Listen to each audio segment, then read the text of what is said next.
سلام. الصحراء المغربية المشكل اللي 47 عام والهضره مازال عليه ما بغاتش تسالي. كيفاش هذا المشكل يقدر يتسالى بعدم تدخل طرف واحد؟ ماشي يدخل شي طرف، يعني واحد الطرف ما يدخلش يتسالى هذا المشكل في مره. اولا المغرب راه ما محتاجش يرد الصحراء ديالو، فهمتي؟ حيت الصحراء ديالو راه ديجا عنده، راه الصحراء كامله. كاين بعض الناس كيسحب لهم نزاع راه في وسط الاراضي الجزائريه في تندوف. المغرب مسيطر على الصحراء كامله. وفين كاين المشكل؟ المشكل كاين بالضبط مع الحكومه الجزائريه بطبيعه الحال، ماشي الشعب.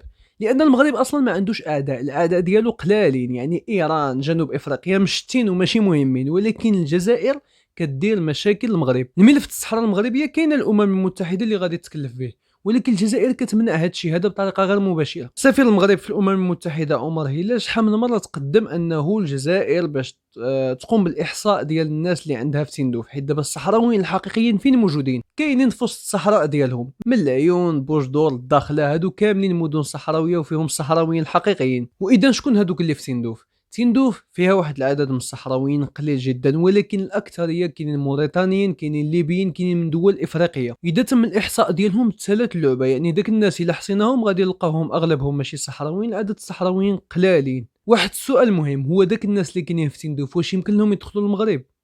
لا. وهنا السؤال كيطرح راسو، علاش ما يمكن لهمش يدخلوا المغرب؟ مثلا يدخلوا مثلا العيون، يدخلوا للداخله، علاش ما يمكن لهمش يدخلوا ويرجعوا لبلاصتهم؟ علاش؟ واش المغرب غيمنعهم؟ المغرب ما عمره كان غادي يمنعهم. يقدروا يدخلوا مثلا سياحه، مثلا العيون والداخله يقدروا يدخلوا مثلا داك المدن، مدن مؤهله يعني، ولكن ما يمكنش. علاش ممنوع؟ شكون اللي مانعهم؟ الجزائر. حيت هاد الناس بحال البيادق في لعبه ديال الشطرنج. واش تقدر تلعب الشطرنج وانت ما عندكش البيادق؟ الا ما عندكش صافي تسالات اللعبه ما كايناش. اللعبه بالنسبه للجزائر تسالات الا داك الناس خرجوا او لا تم الاحصاء ديالهم او لا شي حاجه بحال هكا.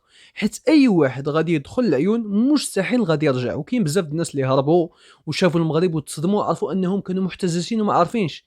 كاين بعض الصحراويين ما عارفينش، يعني تما في تندوف ما عارفينش. اللي عارفين هما انهم حابسينهم وكيقول لهم خصكم تطالبوا بالامور ديالكم وكذا. حتى المظاهرات اللي كيكونوا يعني في فرنسا ديال الصحراويين هذوك مظاهرات مزيفه، يعني كتكون الجزائر دفعت الثمن ديالها، يعني كتدفع الثمن ديالها غالي باش كتكون امام القنصليات ولا شي حاجه بحال هكا. المغرب ديجا فاز دبلوماسيا في هذه القضيه هذه، ولكن اي جزائري يعني يقدر يشوف هذا الفيديو مثلا. السؤال البسيط هو شنو كتوقع من هذه القضيه؟ هذه القضيه يعني ميؤوس منها، هذه القضيه مستحيل.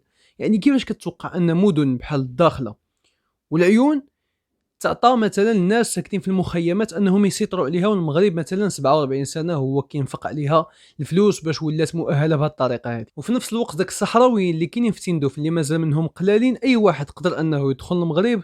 المغرب كتعرف ديك القضيه اللي كنقولوا ديال شي واحد عنده عزيز كتقول له نعطيك عيوني، المغرب كيعطي مدينه العيون، العيون ديالو كيعطيهم لاي صحراوي بغى يجي يسكن في المغرب. ومرحب اي صحراوي بغى يجي يسكن في المغرب، وبالضبط في الصحراء المغربيه. اما الصحراويين الحقيقيين اللي كاينين في الصحراء المغربيه خصك تمشي تشوفهم في العيون وفي الداخله كيفاش فرحانين بالانتماء الوطن ديالهم. رايه المغربيه كتزين جميع الشوارع، الرايه المغربيه كتزين جميع المؤسسات، عندهم مدارس عليا، عندهم جامعات، عندهم مصانع كتزينهم رايه المغربيه، وصور الملك في الشوارع. هكذا ولا فلا؟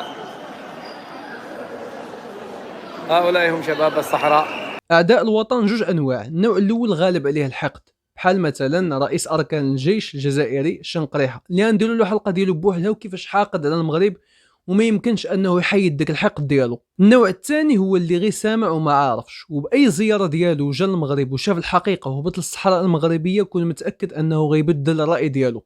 فداك الهجوم ديالو غير حيت ما عارفش. هنا نكونوا سالينا الفيديو ديالنا، ونتلاقاو في شي فيديو جاي ان شاء الله.